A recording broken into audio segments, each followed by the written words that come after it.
America has a serious gun problem.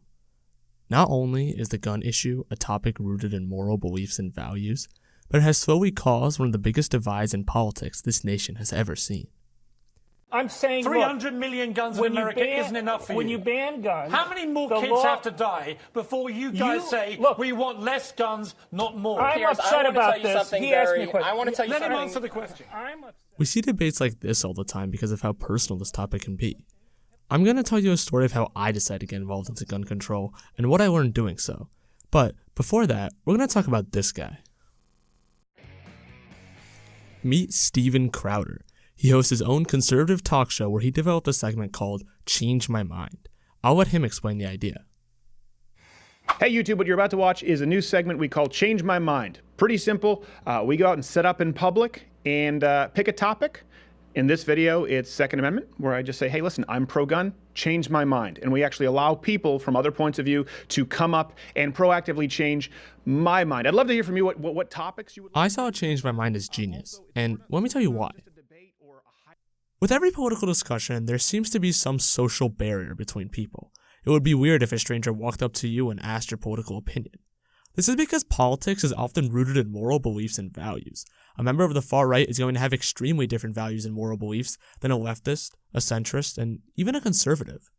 I find that most people discuss politics with their friends, family, and acquaintances, but very rarely strangers. Change My Mind breaks that social barrier from the initial. By stating your belief and ideas outright, you are asking for criticism from anyone and everyone. Offering your opinion and asking others for theirs breaks any awkward moments between people. I like this idea so much that I decided to do it myself. So, in the steps of Steven Crowder, I went to Staples and printed out a huge poster that read, "I'm pro-gun, change my mind," reflecting my personal beliefs on the topic. To give you some context, I live in New Jersey, a state that has voted Democratic for the last 30 years. I came at this with an open mind. I wanted others to change my view and educate me on the argument for gun control. I decided to set up shop at my high school and get an idea as to how this project would unfold. The first few days were great, amazing actually. I had crowds of people interested in my topic and willing to sit down and have a conversation. I had many people come up to me afterwards saying that I was brave to do this in such a politically leaning environment. I had one person specifically tell me that he disagreed with me, but appreciated the expression of free speech. My intention wasn't to stir up controversy, but simply to just have a rational discussion with people. As time went on, less people were willing to sit down, and soon enough I had nobody attending my project. Of course, I expected this. Not all good things last forever. But something else happened throughout my experience that was much more important than any of the conversations I had. As I said previously, I had a lot of support from various people, but it also sparked a lot of controversy in others. Behind the scenes, people were calling me all sorts of nasty things, claiming that I was a homophobe, a school shooter, and that I was clinically insane. I never heard these things directly, but rather from friends telling me what they had heard. How can someone derive that I am a hater of homosexuals, a shooter of schools, or downright insane from my support of the Second Amendment? Many would pertain this as the high school social culture, but I saw it as something else.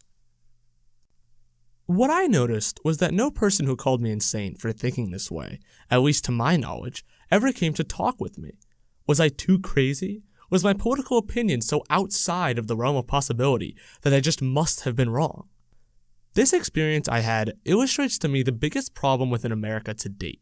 It's not the economy or the guns, but rather the culture that we all live in. The culture to not accept ideas from the other side. The culture that will say mean things behind the scenes, never to bring them to the debate. And the culture that believes that it is us against them. This I would like to quote as America's war against debate. Instead of having rational discussion, people would much rather yell and demand their ideas to be right no matter the cost. If you take anything away from this video, I would like it to be this. Feel free to insult, laugh, and mock the ideas of those you disagree with. But what you absolutely cannot do is refuse to speak with them. If their ideas are so out of line, then prove them wrong.